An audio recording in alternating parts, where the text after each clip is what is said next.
Hello, everybody, and welcome to this week's Irish Food Trade Connect Conversations. I have a magnificent guest today who is a real champion of Irish food. Johnny McDowell from Indie Food, you're very welcome to joining me to chat today. It's my pleasure, Margaret, and thank you very much for having me onto the show. I'm really looking forward to it. It means a lot to be invited onto your show. Thank you. Thank you very much, Johnny. And you have a very busy schedule this evening, going to the Good Food Awards as well. So thank you so much for taking the time out to chat. It's a pleasure. Yeah, really excited to be involved with Good Food Ireland tonight. So yeah, should be great. Brilliant night now, and I hope everything goes really well. Fabulous location as well, though, which is great. Lovely, beautiful location there as well. Yeah, stunning. Tell me, Johnny, when I was researching you, you're coming from a banking background. So how did you come from banking into champion local producers in your business?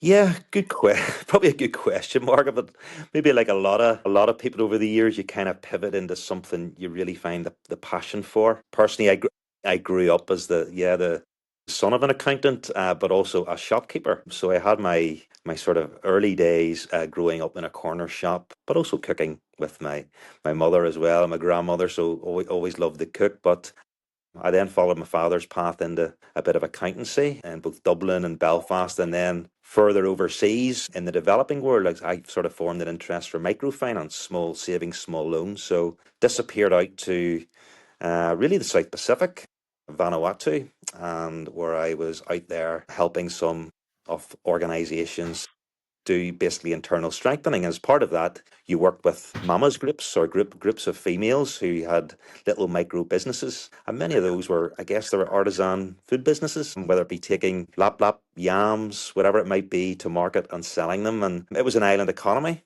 There was nothing else there. It was seasonal, what they grew, and for me also to communicate with those mamas, there's no better way than to share recipes where I was from, and they were very. There was a lot of root vegetables as part of the diet. And so, me being from the island of Ireland and having plenty of root vegetables, you're very easy to share recipes. So, that's how that interaction got going. Really enjoyed my time there. Unfortunately, took a little bit ill when I was out there. And yeah, I came back to Ireland and I was off my feet then for a couple of years, couple of big operations and treatments. And that was really sort of what sparked me into that change of direction on an indie food. But I took that passion and the learning from where I had been, but realised, we're actually an island economy as well. There's everything is here on the island of Ireland. We don't need to look too far. We don't need so many imports. There's so much talent and fantastic produce being grown here, just like Vanuatu and some of what the mamas were offering as well. So to me, it was important then to sort of look at those stories and go out round those farmers markets when I couldn't go overseas as much because of my health, and really just found a real passion and for those products, seeing them at the farmers market and hearing those stories of those producers. And that's really what brought indie food into my mind and to the fore back in 2014. My God, it's some like so you went to work where they were an island and you saw what they had indigenous to their own, right? So like and sometimes we don't realize that. Maybe we think too we're too far forward, but if we go really back and look at that, and you were sharing recipes with them and different ways of looking at veg, and like that must have been very interesting. Did you find similarities there, even though it's very, very far away from here? Oh, I did. The seasonality of the products and how they ate by the seasons, and where I'm from in Cumber, that's no more prevalent. When the Cumber earlies, those potatoes come up in Oh sort yeah. of late May, June, and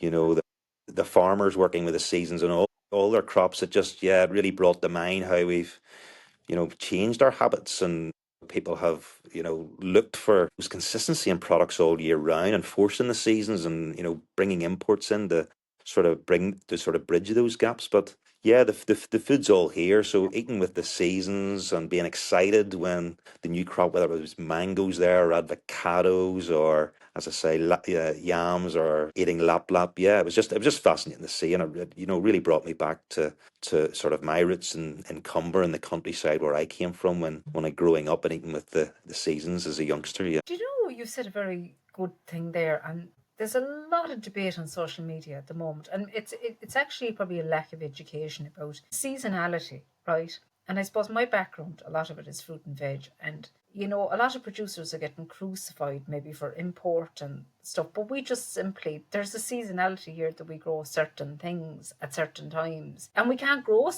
other certain products, like the likes of mangoes or citrus. We don't have the weather.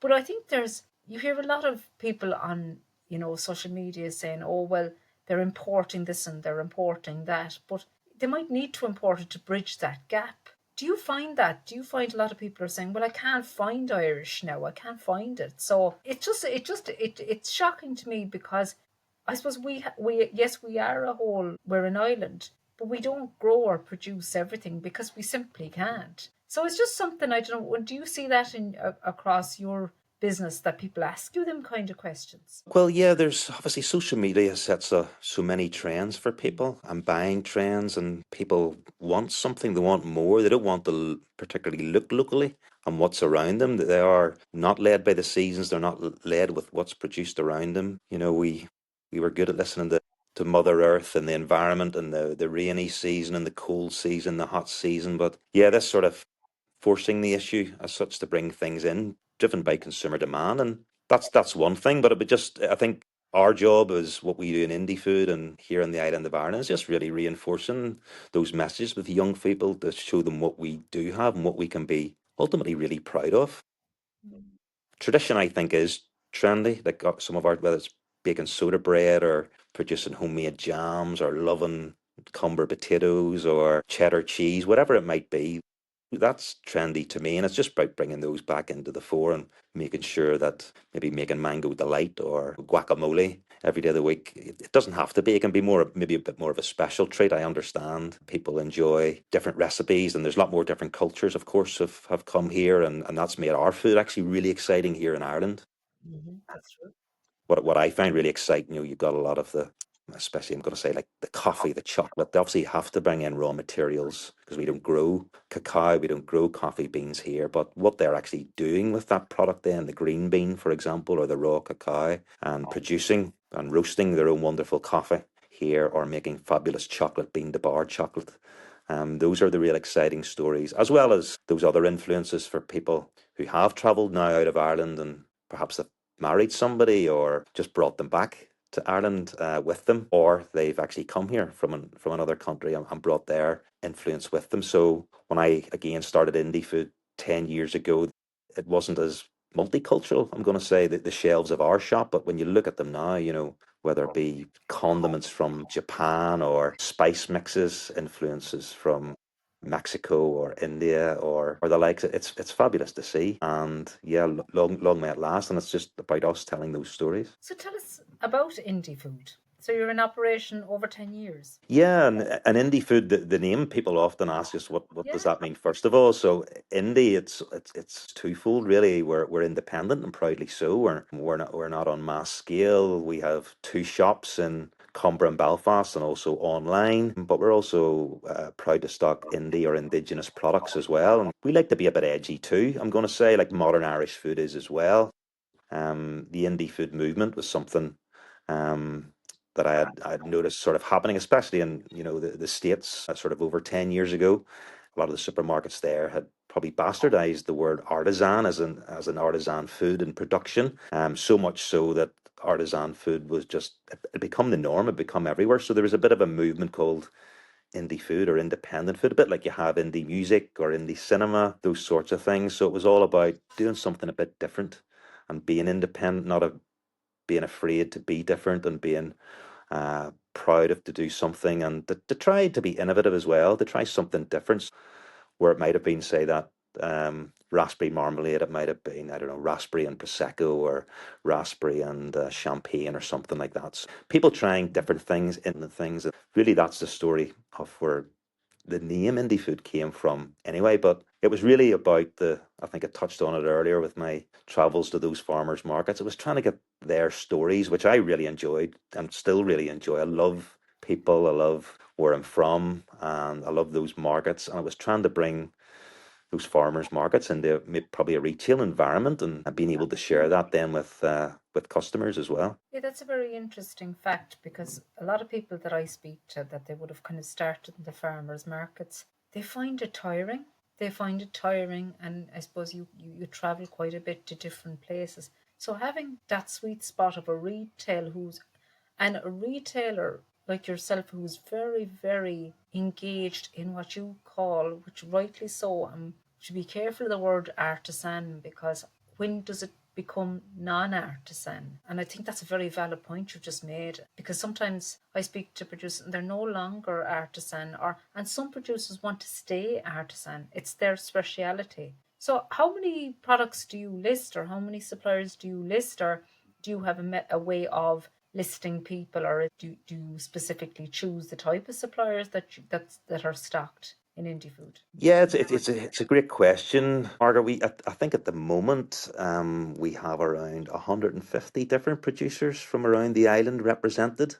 Roughly about 750 different product lines. Lots of products have come and went over the years. Some producers, we've sort of been, as I say, that first port of call. So people come to us, they might scale up and move on and maybe not become artisan, but that's their choice. More have done that, as I suppose the routes to market to some of the multiples have become an easier path to tread. But really, we try and choose products. I'm going to say probably not in the multiples. We like the small guy. We want to champion them. We want to root for them. And that's not to say that who have went on to deliver into the multiples, don't still have great stories and aren't great friends of ours or anything like that. But we just, yeah, we really like to give the small guy the shot and help them maybe come out of the farmers market. We do encourage them to still do it. I still do farmers markets 10 years on. I still have my little Irish cheese Right. stall that goes around Northern Ireland. So I'm out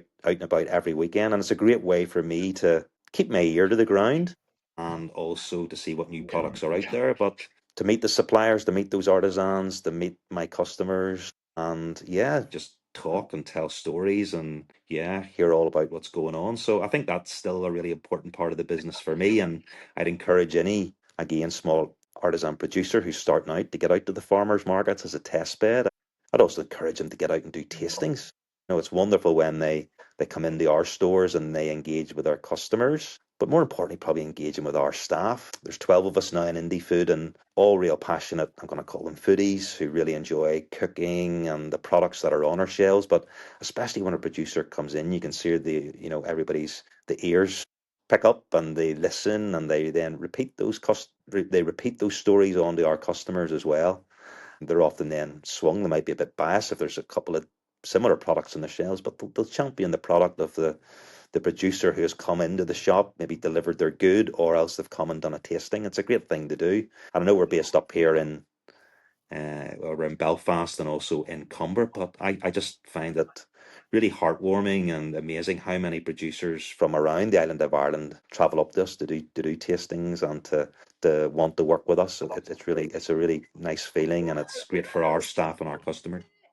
I was just going to say now, because you have a position where you're championing or trying, you're the next step between those in the farmers markets and the step before they scale, really. You're giving that opportunity. So, any chance you come down into the Republic and set up a premises now?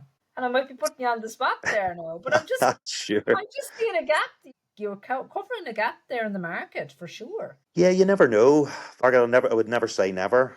Great ties down south in Ireland. Laura grew up there. My business partner, Laura Bradley, in Indie Food. Right. She's from South County Dublin. Yeah, look, I think there's some fantastic, also independent delis and farm shops down there as well. There's obviously some of the bigger multiples, which we wouldn't have really in Northern Ireland. The likes of maybe say the Dunn's food and the super value food. It wouldn't be the same offering as you would get in Yeah. perhaps Northern Ireland. So we do have probably quite a unique place in the market up there. Might be slightly, it's a bit more congested down south, but some wonderful independent delis, lots and big favorite there. To see what people are doing. So yeah, who knows what the future Who holds? But knows? But it was just, I yeah, was who like, knows? while you were talking, I was like, oh my God, no, I wouldn't mind to see the likes of, because there's a lot of different, and you probably see a lot of different producers that we mightn't even know about come and approach you, that you've probably met through the markets or whatever, and we mightn't even know about that product. And sometimes we mightn't know about it until maybe we see it at an awards, or maybe actually Blaston here, and a lot of them come out of what you were a producers champion, to be fair, and that makes complete sense because you're a serious advocate for the producers. Do you see, like, when you speak to the producers in early, like in their early stage of trying to sell a product or creating it, what challenges are you seeing with them? Do you see any, like, is there a common thread of challenges that come out with someone that's trying to start off? Yeah, I think it's probably one that I can really relate to, Margaret. And it's the I'm going to say it's a business, but it's also it's a passion, and getting that balance between the two is really difficult. You have to have so many hats on. Like as I say, I grew up working with reps, doing the tax returns, doing payroll. So I was lucky, and then I obviously went on to be an accountant as well. So I had that finance background, and that's really is it's so essential in small business to keep an eye on your numbers. But the passion has to be there as well.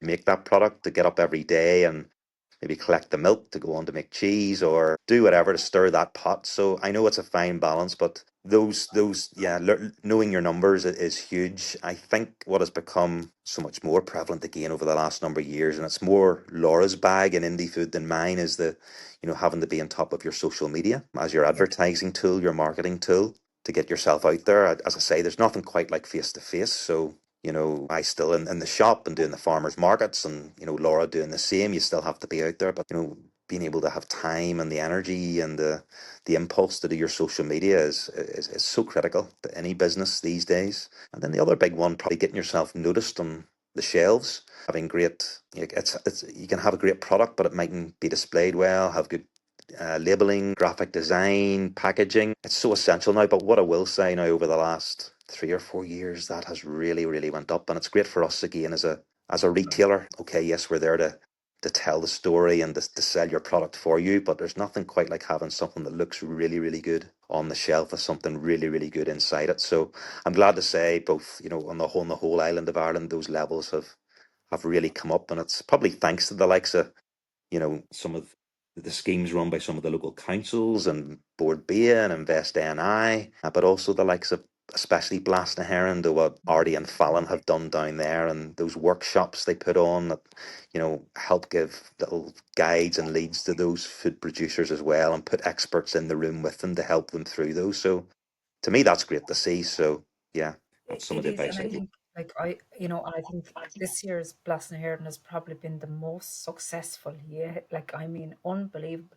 And that support where, a producer, as you said, there's a passion and there is a business. And I think having that mentorship in Blasnahearn is excellent, because a producer wouldn't have those skill sets. Like, many are quite chef led, and as you say, your background is accountancy, no different to my own, and I've worked in commercial all my life. But, like, no, I don't have your skill of the love of creating food.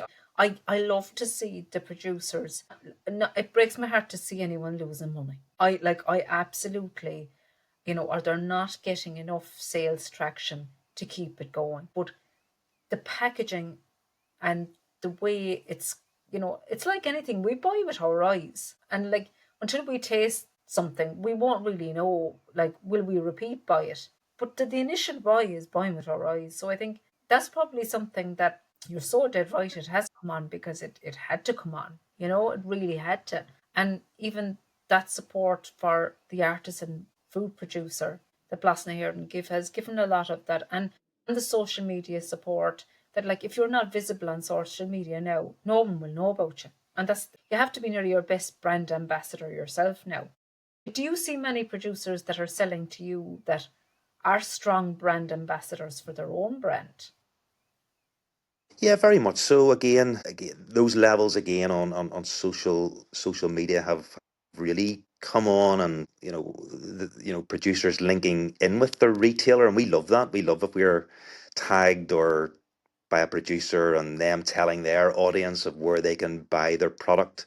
And I suppose, yeah, there might have been oh, I don't want to offend another retailer by saying, oh, if I'm stocked in that retailer. But look, I think you just have to drop that and sell your product wherever you can to make what you need for your family, for your product. As I said, everybody is different, and want different things, and they've committed different amounts of money.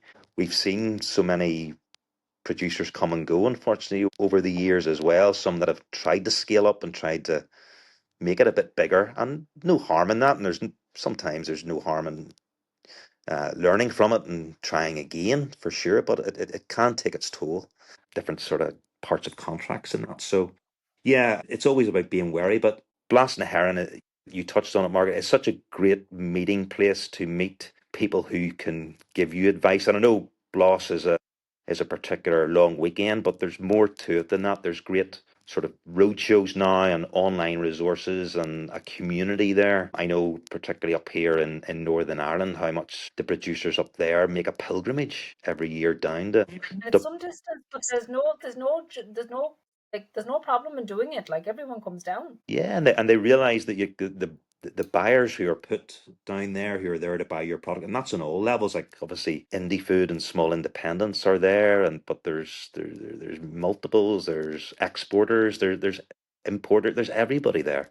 So it depends what you want, but if you're prepared to go down and make the effort and meet somebody face to face, open that jar, let somebody sample it and taste it and talk them through it, get up on stage maybe and present it, or get up with some of the chefs. It's all about putting yourself there. And I know it's not everybody's bag, and it's not, it can be uncomfortable, but it's just pushing yourself out there, whether it's face to face or it's online. Yeah, it's just really got to be done as long with it is with that passion about making your product as well. What you said there, like there's no like the uncomfortable. There's no growth if you're not uncomfortable.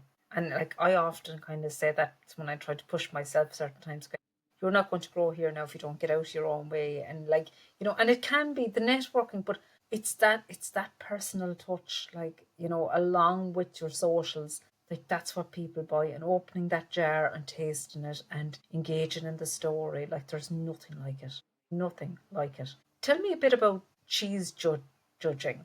You're a connoisseur of cheese. How did that come about now? Tell me. Yeah, well, I touched on it a little bit back there on my market stall. My market stall that's been on the go the last 10 years has been a cheese stall representing um, Irish cheeses at different farmers markets and other markets around, principally in Northern Ireland. It was sort of a bit of a baton that was handed to me by Mike Thompson, who makes that wonderful Young Buck cheese in Newton Ards, just down the road from us from the shop in Cumber, or where I grew up. So me and Mike have been sort of started out about the same time, great friends. He knew I was into retailing rather than producing and telling those stories. He liked what we were about as well. Mike was making Young Buck, this wonderful raw milk blue cheese in County Down, and he had the market stall. Mike started off there himself, but he knew he was going to be busy making the cheese. So he just said, Johnny, would you go out and sell this cheese for me? And I'll help promote you that you're selling my cheese, and we can all do this together. We can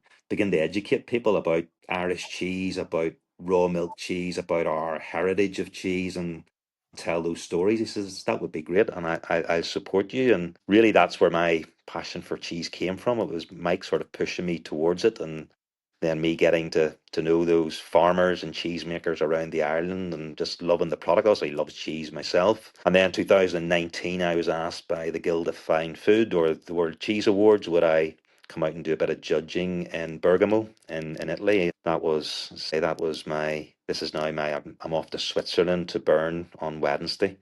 Um, to yeah the cheese judge from Northern Ireland, and there's usually a couple of other judges from Ireland as well go out, and yeah, it's a real honor to be able to go out there and represent Irish cheese as a judge, but also I know the judges who come from over 100 countries from around the world to judge, and cheeses come from the same number of countries around the world, but people love to hear about what's going on in the Irish cheese sector because we have again a real quality product, a product we can be really proud of, and it's such a, I think, a fascinating product in that where there is obviously a history of Irish cheese and what it's about, but always people always say, what is Irish cheese? And I always say it's a bit of a melting pot and a mixture of so many different cultures, whether it be influences from mainland Europe, from Spain, Italy, France, Portugal, or from America, Cyprus, Greece. We have so many. We just have basically taken a lot of recipes and traditions from around the world, but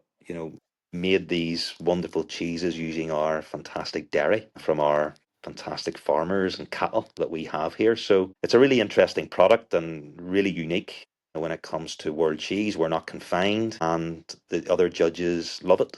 So I'll have a backpack full of little Irish cheese samples that I'll take out, let them try, and I'll be out there telling them all about what's sort of new on the, hopefully in the Irish cheese scene as well. So yeah, it's a real honor to go out and do some of that judging. And you've seen the world by judging Irish cheese. And like years ago, we used to always like if people talked about Irish cheese, they'd only talk about cheddar. Like cheddar would be the one that come out. But now there's such an array of cheeses, a huge array of cheeses, and you're right, from all cultures, bringing it across the world and producing it here because we've such great dairy, absolutely, like a huge industry of dairy. And when I grew up on myself and seen it from the milk side of it, so it's absolutely like, what, like, and bringing Irish cheese to the world stage. So well done on that. That's absolutely fantastic work, to be fair to you.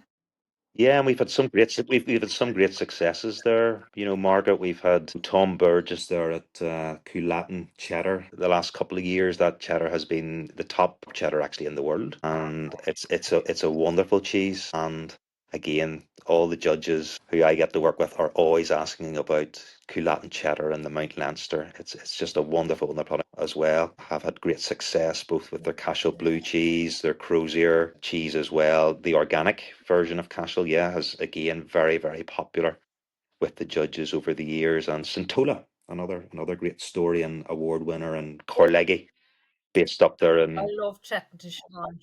Great Oh, woman. she's Yeah, wonderful, great woman. wonderful woman. Absolutely beautiful cheese. Beautiful Yeah. cheese.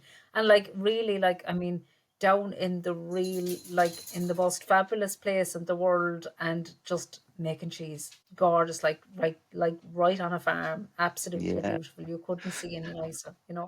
That passion and that, well, people would call it terroir, where they're from really comes through in the product as well. You know, the beautiful setting, the passion from Siobhan and just all that's around Yeah. her really comes through then in the, in the milk that comes out of the goats and right through to that great cheese product that's put on the plate as well. It's fantastic. And yeah, it's happening all over Ireland. I think it's just such a really exciting product, whether it's almost like the new craft beer, these It craft is these. actually, and you know what? Yeah. There's a space for that because the craft beer had been so popular and still is in different types of beers. Like, sure, the cheese is exactly the same, but I think bring because there's different flavors and different cheeses, and you'd have the mouth feel a difference. There's a lot of different Mm. aspects of it that we probably don't. The normal And public consumer wouldn't really think about it. So I think there's a lot of education still to be done there. absolutely, but they actually go really well hand in hand as well, Margaret. It's another, I suppose, string to our bow up in Indy. We do a lot of sort of these cheese and beer pairings, or sort of artisan Irish cheese with Irish craft beers, and having your light IPA with your Centola goat cheese, or your Imperial Stout with your Young Buck blue cheese. It's there's fascinating combinations there. We don't have to necessarily buy these fancy wines from over in Europe. It's all there, and interests people. So it's that bit of collaborating again. I think that was, we sort of touched on that earlier on as well, and that's, it's a way that again indie food can help, I guess, fuse those two sides together. And I think with the festive season coming up now, you do some fantastic array of hampers in indie foods. Tell us a little bit about what hampers you put together. They're just full of wonderful things. I think really exciting things, and those exciting small batch producers. We don't again like to overscale our hamper production, but we've been really well supported in the local economy over the years by indie food, but they realized what indie food do, that we put the products in our hampers and that the money goes down the chain to those sort of smaller artisan producers. So every year we change the hampers around. They're really interesting. We've got, yeah, just some great offerings this year. So it's lovely for us to see support from the local business community, especially, but also from our customers in the shops as well. And online, of course, it's been such a big market for us. People buying online. I'm glad to say from all around the world. Buying hampers for people back on the island of Ireland or over in the UK as well. People with Irish connections, but who really, I suppose, appreciate what we do. Fantastic. And we'll put a link at the end of the podcast to where people can buy the hampers. Johnny, it's been an absolute pleasure speaking to you. You have a real lovely way of, and a real soft way of talking about the love of Irish produce across the island. And I hope you have a lovely night tonight now, and that maybe you might win or win an award or two. Thank you, Who Johnny. knows? Yeah, we're just an honor, really an honor to be here. And again, a great chance for us to meet up with so many wonderful people connected to the Irish food and drink scene. Very much for having me on your show tonight. Thank you. Thank you, Johnny.